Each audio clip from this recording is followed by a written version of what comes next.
Presented by Ma Music Recording Studio Ladania। ये सखी आगे कजरी सुने ही गे डीजे अख्तर ये कोई ने सुने छे गे रुबिया तोरे कहै छियो गे कोई ने सुने आगे मुनिया चल डीजे उमेश डीजे के बेर बीतल जाय छै आगे मौसी के बाजार गुलमतियो क्लब ये जल्दी आना झिझिया खेले जेब के सखी गांव के पीपरवा तोर के चल ना डीजे अख्तर ये डीजे अख्तर ये बड़ा नाच बजाय है गे झिझिया खेले जेब के सखी गांव के पीपरवा तोर आ बढ़म बाबा फेर तो नजरिया तो घूमबई घरे घर ए कजरी सुनही गे जात कला कनी याद दिला दे बिल्टुओ बाबा ये जाके झिझिया खेला पूरे साल गया झिझिया खेले जेब के सखी गांव के पीपरवा तोर गे झिझिया खेले जेब के सखी गांव के पीपरवा तोर आ बढ़म बाबा फेर तो नजरिया तो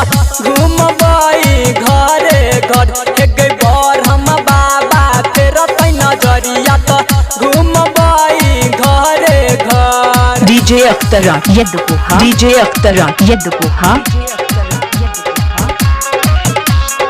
Umesh music Presented by Ma Music Recording Studio Ladania।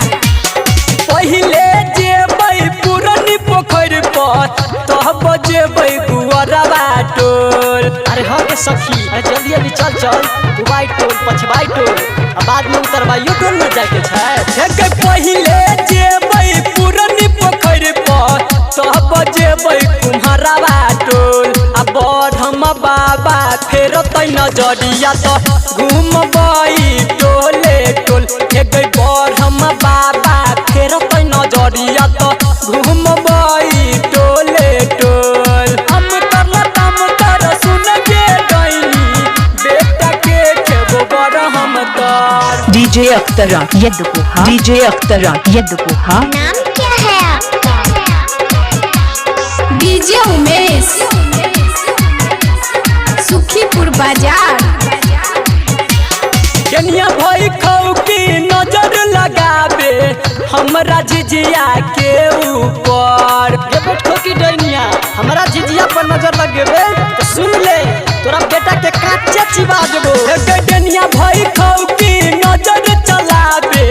हमरा झिझिया के ऊपर बढ़म बाबा फेर तो नजरिया तो घूमबई घरे घर हे बढ़म बाबा फेर तो नजरिया तो घूमबई घरे घर हम कर सुन के डैनी बेटा के खेबो बर हम तर Presented by Ma Music Recording Studio। नाम क्या है आपका?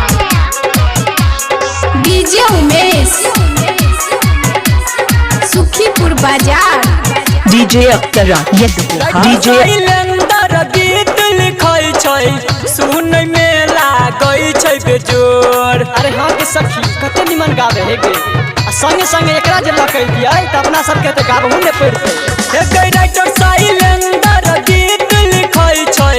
सुन में लागै छै बेजोर संदीप सुमन झिझिया गाबै छै घुइम घुइम कटोले टोल हे गे अभिमन्यु टाइगर झिझिया गाबै छै घुइम घुइम कटोले टोल डीजे अख्तर ये डीजे अख्तर ये